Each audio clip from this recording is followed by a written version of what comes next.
ನಮಸ್ತೆ ಮಾಸ್ಟರ್, ನನ್ನ ಹೆಸರು ರಂಜಿತಾ ಅಂತ. ನಮಗೆಲ್ಲ ದಾನ ಹೇಳಿಕೊಟ್ಟ ಬ್ರಹ್ಮಶ್ರೀ ಪತ್ರಿ ಸುಭಾಷ್ ಪತ್ರಿಜಿ ಹಾಗೂ ಸ್ವರ್ಣಮಾಲಾ ಅಮ್ಮನವರಿಗೆ ಕೃತಜ್ಞತೆಗಳನ್ನು ಹೇಳುತ್ತಾ, ಹಾಗೆ ನಮಗೆ ಈ ಚಾಲೆಂಜ್ ಕೊಟ್ಟ ಅಯ್ಯೋ ಪಿಡಿಮಿಡ್ ಸರಿಗೂ ಕೃತಜ್ಞತೆಯನ್ನು ಹೇಳ್ತಾ ಇದ್ದೀನಿ. ಫಸ್ಟ್ ಹಿಂಗಿಂಗ್ ಚಾಲೆಂಜಲ್ಲಿ ಫಸ್ಟ್ ಲೆವೆಲಲ್ಲಿ ಅದು ಪಾರ್ಟಿಸಿಪೇಟ್ ಮಾಡಿ ಚೆನ್ನಾಗಿ ಮಾಡಿದ್ದೆ. ಅದಕ್ಕೆ ಈ ಸೆಕೆಂಡು ನಾನು ಅಕ್ಸೆಪ್ಟ್ ಮಾಡಿದೆ. ಮತ್ತು ಈ ಥರ ಬೇಕು ಅಂದರೆ ಸಿಗಲ್ಲ, ಮತ್ತು ಯಾರು ಕೊಡಲ್ಲ. ಆದರೆ ಅವ್ರು ಕೊಟ್ಟಿರೋದನ್ನ ನಾವು ಉಪಯೋಗಿಸ್ಬೇಕು ಅಂತೇಳಿ ನಾನು ಅದನ್ನು ಸೆಕೆಂಡ್ ತೊಗೊಂಡು ಚಾಲೆಂಜ್ ತೊಗೊಂಡು ಕಂಪ್ಲೀಟ್ ಮಾಡಿದ್ದೀನಿ.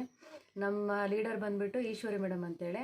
ಅವ್ರು ಒಂದಿನ ನಾನು ಫೋಟೋ ಹಾಕಿಲ್ಲ ಅಂದರೆ ಒಂದಿನ ಮಾಡಲಿಲ್ಲ ಅಂದರು ಅವ್ರು ನನಗೆ ಯಾಕೆ ಫೋಟೋ ಹಾಕಿಲ್ಲ ಅಂತ ಕೇಳ್ತಾಯಿದ್ರು. ನಾನು ಕೆಲ್ಸಕ್ಕೆ ಹೋಗ್ತಾಯಿದ್ದೆ ಮೇಡಮ್, ಲೇಟ್ ಆಯಿತು ಅಂತೆಲ್ಲ ಹೇಳ್ತಾ ಇದ್ದೆ. ಆದರೂ ಹಾಕು, ಸ್ವಲ್ಪ ಲೇಟ್ ಆದರೂ ಪರವಾಗಿಲ್ಲ ಹಾಕು ಅಂತೆಲ್ಲ ಹೇಳ್ತಾಯಿದ್ರು. ಆಗ್ತೆ ಮಾಸ್ಟರ್. ನನಗೆ ಇದರಲ್ಲಿ ಸೆಕೆಂಡ್ ಲೆವೆಲಲ್ಲಿ ನನಗೆ ಸ್ಟಾರ್ಟಿಂಗ್ ಎಲ್ಲ ಚೆನ್ನಾಗೆಲ್ಲ ಮಾಡ್ತಾಯಿದ್ದೆ, ಚೆನ್ನಾಗಿ ಮಾಡ್ಕೊಂಡು ಬರ್ತಾಯಿದ್ದೆ. ಎಂಡಿಂಗಲ್ಲಿ 4 ಕ್ಲಾಸ್ ಮಾಡಬೇಕು ಅಂತೆಲ್ಲ ಹೇಳ್ತಾಯಿದ್ರು. ಕ್ಲಾಸ್ ಮಾಡೋಕ್ಕೆ ಏನು ಮಾಡೋದು ಅಂತೇಳಿ ಇದು ಮಾಡ್ತಾಯಿದ್ದೆ. ಲಾಸ್ಟ್ ಇನ್ನೊಂದು ಮುಗಿಯೋ ಟೈಮಲ್ಲಿ ಒಂದು ಏನಾದರೂ ಮಾಡಬೇಕಲ್ಲ ಅಂತೇಳಿ ಒಂದು ಕ್ಲಾಸ್ ಮಾಡಿದ್ದೀನಿ ಮಾಸ್ಟರ್. ಆದರೂ ಭಯದಿಂದಲೇ ಮಾಡಿದ್ದೀನಿ.